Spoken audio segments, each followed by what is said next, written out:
जय श्री हरि। स्वागत है आप सभी का मेरे चैनल श्री हरि शरणम विद मीनाक्षी में। जैसा कि हम सभी जानते हैं कि रामायण हमारे देश की न सिर्फ धार्मिक बल्कि सांस्कृतिक और पारंपरिक धरोहर का एक अटूट हिस्सा है। लेकिन इस रामायण पे, इस श्री राम जी की कथा पे एकाधिकार हम भारतीयों, हम सनातनियों का ही नहीं। रामायण न सिर्फ भारत की बल्कि विश्व की एक साझा सांस्कृतिक धरोहर है। रामायण की कथा न सिर्फ हमारे देश में गाई जाती है, पढ़ी जाती है, सुनी जाती है, बल्कि हमारे बहुत सारे पड़ोसी देशों में भी थोड़ा थोड़ा सा डिफरेंस करके ये श्री राम जी की कथा सुनी जाती है, पढ़ी जाती है और न केवल सुनी पढ़ी जाती है बल्कि उसका रंगमंच पे मंचन भी किया जाता है, यानी कि कुछ कुछ हमारी रामलीला जैसा। तो आइए रामायण के कुछ ऐसे ही वैश्विक रूपों को जानने की आज कोशिश करते हैं।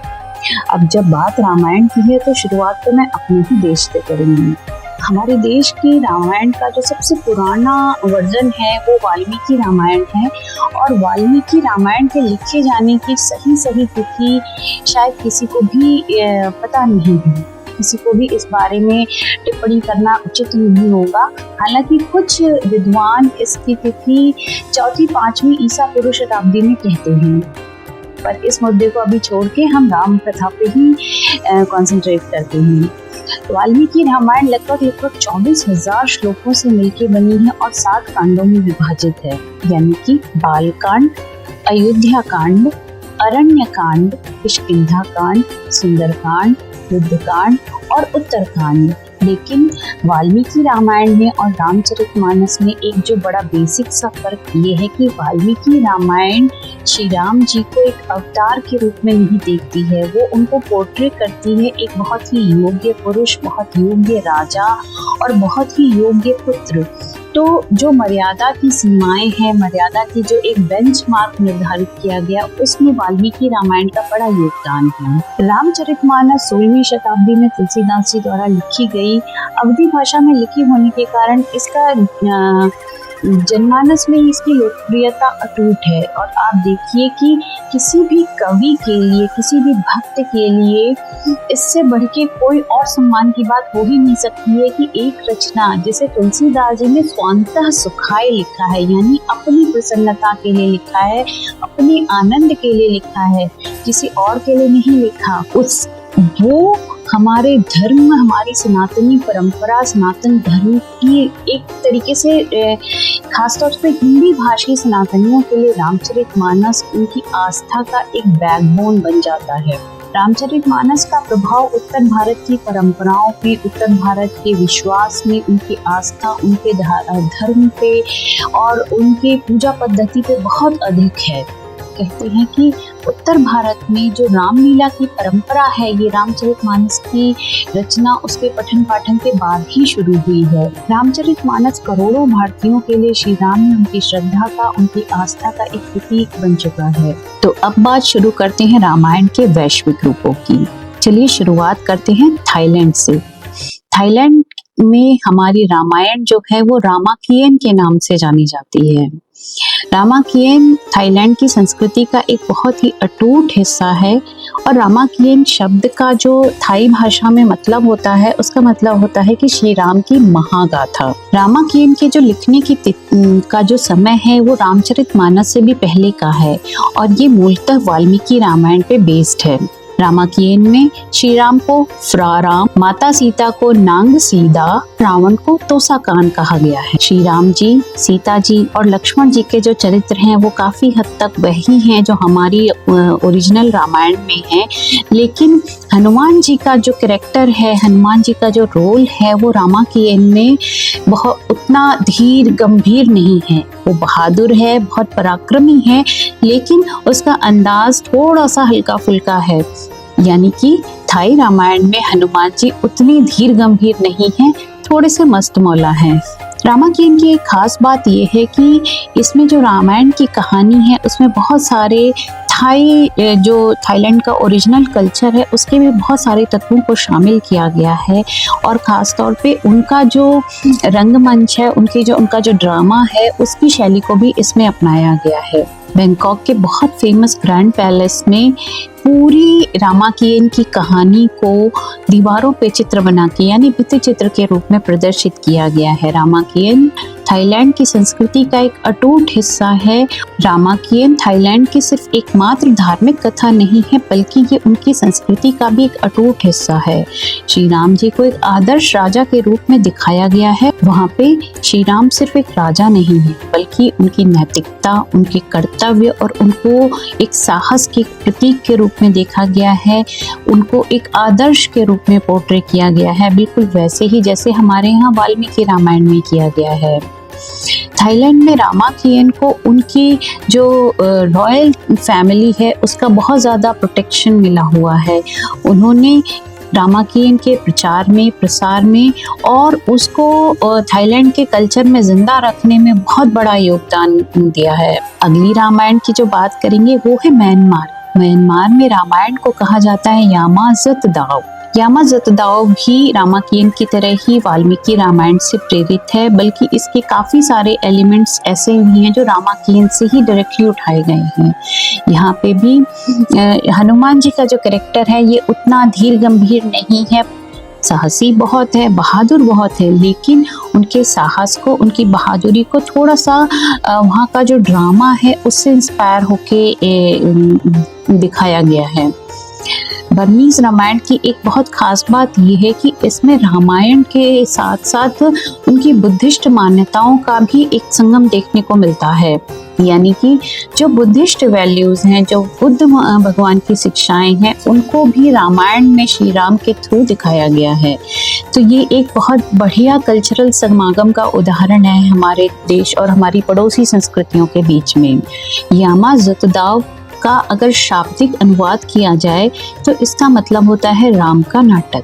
यानी कि बर्मीज भाषा में श्री राम जी को यामा कहा जाता है। माता सीता को थिरडा और लक्ष्मण जी को लुक्खा नाम दिया गया है। बर्मा की रामायण की एक बहुत खास बात जो है, उस बर्मा में रामायण यानी कि यामा ज़त दाव मोस्टली उनकी जो रंगमंच के मंचन के रूप में ज्यादा प्रचलित है, बजाय कि उसको पढ़ने और सुनने के। यामा ज़त दाव में रावण को थोसक कहा जाता है और इसकी यामा ज़त दाव की एक बहुत बड़ी खास बात ये है कि ये मोस्टली ये जन्म और पुनर्जन्म के रूप में भी बहुत देखी पढ़ी जाती है। यानी कि अगर आप अच्छे कर्म करेंगे तो आपको अच्छा जन्म मिलेगा, लेकिन अगर आपके कर्म बुरे हैं तो उन बुरे कर्मों की सजा भोगने के लिए भी आपको पुनर्जन्म लेना पड़ेगा। तो यानी कि इसमें रावण को ऐसा दिखाया गया है कि वो अपने पिछले जन्मों के जो बुरे कर्म थे उनकी सजा काटने के लिए इस जन्म में राक्षस के रूप में पैदा हुआ है और जब उसको श्री राम जी के हाथों उसका वध होगा तो उससे उसकी मुक्ति होगी। बुद्धिस्ट परंपराएं पुनर्जन्म में विश्वास करती हैं, तो यामा ज़त दाव में ये जो पुनर्जन्म की बात की गई है ये उस पे जो रामायण के ऊपर जो बुद्धिस्ट इम्पैक्ट आया इसको कंफर्म करती हैं। अब अगली जो रामायण है वो इंडोनेशिया की रामायण है। इंडोनेशिया की रामायण का नाम है ककाविन रामायण। ककाविन रामायण भी 9वीं या 10वीं शताब्दी की रचना है, यानी कि ये भी रामचरितमानस से पहले ही लिखी गई है और मोस्टली ये वाल्मीकि रामायण से ही प्रेरित है। इंडोनेशिया के कुछ विद्वानों का ये भी मानना है कि ककाविन रामायण ओरिजिनली संस्कृत में ही रची गई थी और इसके बाद में पुरानी जो जवानी भाषा है उसमें इसका ट्रांसलेशन हुआ। वहाँ की रॉयल फैमिलीज ने ककाविन रामायण को हमेशा एक बहुत ही रिस्पेक्ट के साथ देखा और इसके प्रचार में, इसके प्रसार में बहुत बड़ी भूमिका अदा की। ककाविन रामायण की एक खास बात ये है कि पिछली जो 2 रामायण थी यानी कि थाईलैंड और बर्मा की रामायण की तुलना में इस रामायण का जो मेन फीचर है वो ये है कि ये नैतिक मूल्यों को, आदर्शों को बहुत उच्च स्तर पे स्थापित करती है। यानी कि इस रामायण में राम और रावण की लड़ाई को उतना महत्व नहीं दिया गया है, बल्कि एक राजा के रूप में, एक बेटे के रूप में, एक पति के रूप में, एक शासक के रूप में, एक भाई के रूप में श्री राम के जीवन से जो मूल्यों को अपने जीवन में उतारा जा सकता है, उसको बहुत बड़ा इम्पोर्टेंस दिया गया है। ककावन रामायण आज भी जावा के जो मंदिर हैं, जो वहाँ के फंक्शंस होते हैं और खास तौर पे उनके जो रॉयल इवेंट्स होते हैं, उसमें उसका मंचन एक बहुत इंटीग्रल पार्ट होता है उनके सेलिब्रेशंस का। जबकि देखिए हमारे यहाँ पे रामायण का मंचन जो है वो लोकप्रिय रूप में रामलीला के अलावा तो किसी और रूप में नहीं किया जाता है, और हम देख रहे हैं कि हमारे देश के बाहर श्री राम जी की कथा का ये मंचन कितना अधिक किया जा रहा है। अगली रामायण जो बात करते हैं वो कंबोडिया की। कंबोडिया में रामायण को रीमकेर कहा जाता है। रीमकेर रामायण भी प्री रामचरितमानस पीरियड की है, तो यानी ये भी वाल्मीकि रामायण से ही इंस्पायर्ड है इसकी कहानी, इसका जो मूल स्वरूप है। कंबोडिया के अंकोर वाट मंदिर के बारे में कौन नहीं जानता, और उसकी दीवारों पे रीमकेर की पूरी कहानी भित्ति चित्र यानी मुराल पेंटिंग्स के रूप में उकेरी गई है। रीमकेर में श्री राम को एक महान योद्धा के रूप में ही नहीं दिखाया गया है, बल्कि एक ऐसे शासक के रूप में भी दिखाया गया है जिसके नैतिक मूल्य बहुत ऊंचे हैं। उन नैतिक मूल्यों के ऊपर थोड़ा सा बुद्धिस्ट इम्पैक्ट भी देखने को मिलता है, यानी कि रीमकेर के श्री राम करुणा को, मर्सी को, दया को बहुत इम्पोर्टेंस देते हैं। रीमकेर जो है वो एक बहुत संवेदनशील रचना है, और इसके जो पात्र हैं यानी श्री राम जी के अलावा इस कहानी में जो सीता माता और रावण है, इनके भी कैरेक्टर्स को बहुत डीपली और बहुत ज़्यादा सेंसिटिविटी के साथ दिखाया गया है। और आपको पता है कंबोडिया में रामलीला को क्या कहते हैं? कंबोडियंस रामलीला को कहते हैं रोबम रीमकेर, और रोबम रीमकेर का मंचन उनके धार्मिक आयोजनों का एक अटूट और अनिवार्य हिस्सा है। रोबम रीमकेर जो है वो रीमकेर की कहानी को बहुत भव्यता और बहुत गहनता, बहुत संवेदनशीलता के साथ इसका मंचन करता है। और रीमकेर के मंचन में जो उनके जो कैरेक्टर्स हैं, उन एक्टर्स इनके फेस एक्सप्रेशंस को बड़ी वैल्यू दी जाती है। रोबम रीमकेर के मंचन में जो युद्ध होता है उसको बहुत ज़्यादा ड्रामेटिक दिखाया जाता है, लेकिन अंत में धर्म की विजय, सत्य की विजय और न्याय की विजय को ही सबसे बड़ी प्रधानता दी गई है। यानी रामायण का जो मेन मोटिव है, मेन जो मैसेज है, वो इंटैक्ट रहता है across the cultures, across the boundaries of nations. Ramayana की इस श्रृंखला में जो अगली कड़ी है वो है लाओस की रामायण। लाओस में रामायण को कहा जाता है फ्रा लक फ्रा लाम। फ्रा लाम यानी श्री राम जी, और फ्रालक यानी कि लक्ष्मण जी, यानी राम और लक्ष्मण की कहानी फ्रालक फ्रालाम है लाओस की रामायण। इस रामायण की एक खास बात यह है कि इसमें राम और लक्ष्मण यानी फ्रालक और फ्रालाम दोनों को इक्वल पोर्ट्रे किया गया है। दोनों को एक समान बहादुर और एक समान वीर, एक समान साहसी और एक समान नैतिक मूल्यों वाला दिखाया गया है। लाओस की इस रामायण में भी रामायण की मूल कथा को थोड़ी से बौद्धिक मूल्यों के साथ दिखाया जाता है, और इस कथा में भी युद्ध से ज़्यादा जो फोकस किया गया है, युद्ध से ज़्यादा जो वैल्यू दी गई है वो करुणा को, दया को और अहिंसा को दी गई है। लाओस के बौद्ध मंदिरों में फ्रालक फ्रालाम का मंचन किया जाता है। उनके त्योहारों पे इसकी कथा पढ़ी जाती है, सुनाई जाती है और देखी जाती है। यानी कि आप देखो, रामायण एक धर्म ग्रंथ ही नहीं है, इसलिए सिर्फ एक धर्म से तक लिमिटेड नहीं है। ये एक सांस्कृतिक प्रतिनिधित्व करती है आदर्शों का, मूल्यों का, जिसको बहुत सारे एशियन कंट्रीज ने थोड़ा थोड़ा सा अपने कल्चर के अकॉर्डिंग मॉडिफाई करके अडॉप्ट किया है और अपनी पीढ़ियों को ट्रांसफर करने की कोशिश करी है। अगली रामायण की जो हम बात करेंगे वो है हिकायत सेरी राम। हिकायत सेरी राम मलेशिया की रामायण है। हिकायत सेरी राम जो मलेशियन लिटरेचर है उसका एक बहुत इंटीग्रल पार्ट है। हिकायत का मतलब होता है एक तरीके से वृत्तांत, यानी कि जिस्ट, समरी, और सेरी राम का मतलब होता है सम्माननीय श्री राम, यानी कि श्री राम जो सबके सम्माननीय है, उसके लाइफ की जो जिस्ट है, जो हिस्ट्री है, उसको दिखाता है हिकायत सेरी राम।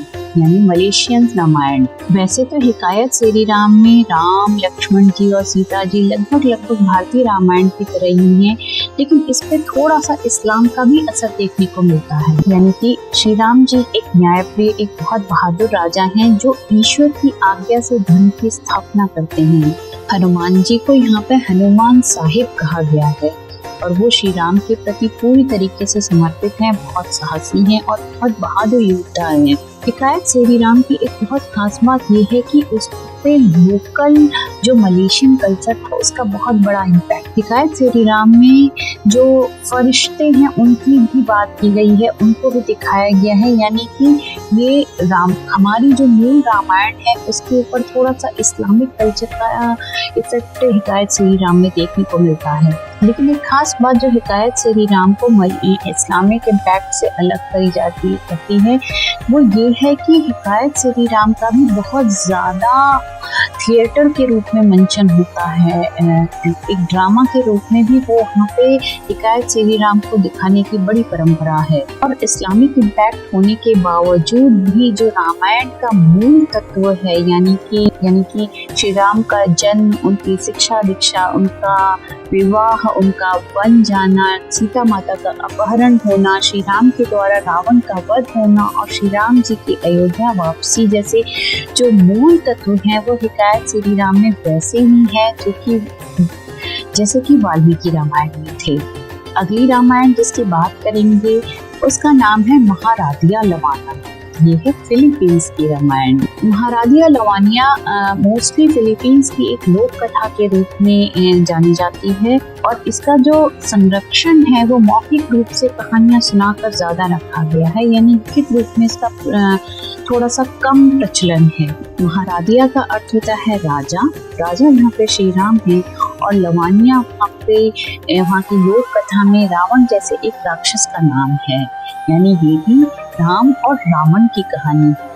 फिलीपींस के रामायण में भी मलेशिया के रामायण की तरह इस्लामिक इम्पैक्ट देखने को मिलता है। महारादिया लवानिया में मुस्लिम दृष्टिकोण काफी देखने को मिलता है। इस्लामिक लोकगीत इसमें बीच बीच में बहुत आते हैं, लेकिन अंत में ये भी सत्य, धर्म और नीति की विजय की कहानी के रूप में ही दिखाई जाती है।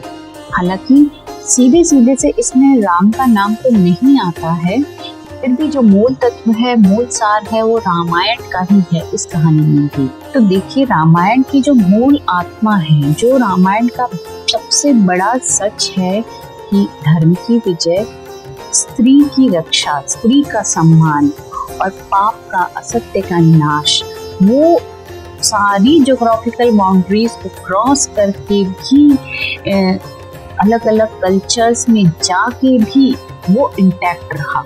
वो वैसा क्या वैसा रहा, उसको हर कल्चर ने, हर देश ने, हर रॉयल फैमिलीज ने वैसे ही अपनाया और अपनी जनरेशन्स को, अपनी पीढ़ियों को उन वैल्यूज के साथ बड़ा किया और उसे अपनी सांस्कृतिक धरोहर के रूप में आगे ट्रांसफर किया। इसी श्रृंखला में जो अगली कड़ी है वो तिब्बत की रामायण है। तिब्बत की रामायण में श्री राम जी, लक्ष्मण जी और सीता जी की इस कहानी को भगवान बुद्ध की एक पूर्व जन्म की कथा के रूप में पढ़ा जाता है और सुना जाता है। तिब्बत की इस रामायण का नाम है दशरथ जातक, यानी उनके लिए ये एक जातक कथा है। दशरथ जातक की एक खास बात ये है कि इसमें श्री राम जी को एक ईश्वरीय तत्व से अलग रख के भगवान बुद्ध के पूर्व जन्म के रूप में दिखाया जाता है। तो जो उनकी कोर वैल्यूज हैं, यानी कि धर्म, अहिंसा, करुणा, दया और मोक्ष की तरफ ग्रेजुअली आगे बढ़ना, वही दशरथ जातक की कोर कॉन्सेप्ट है। दशरथ जातक का तिब्बती जो बौद्ध धर्म है और वहाँ का जो लोकल, जो वहाँ का जनमानस है, आम जनमानस, उसके जीवन पे बहुत गहरा इम्पैक्ट देखने को मिलता है। रामायण की मूल कथा को इसमें भी बुद्ध धर्म के सिद्धांतों के साथ मिलाकर दिखाया जाता है कि कैसे श्री राम युद्ध से बुद्धत्व की तरफ बढ़ते हैं, हिंसा से अहिंसा की तरफ बढ़ते हैं और यही हर जीव के जीवन का लक्ष्य होना चाहिए। तो ये थी हमारे देश के अलावा हमारे अड़ोस पड़ोस की जो खास तौर से साउथ एशियन कंट्रीज हैं उनमें प्रचलित डिफरेंट रामायण के बारे में छोटी सी जानकारी। वीडियो अच्छी लगी हो तो लाइक और शेयर जरूर करिएगा। चैनल को अगर आपने अभी तक सब्सक्राइब नहीं किया है तो सब्सक्राइब करने में कोई देर न करें और ऐसे बहुत सारे छोटे छोटे वीडियोस के लिए बने रहिए मेरे साथ श्री हरि शरणम की इस यात्रा पर। Till then take care and stay happy.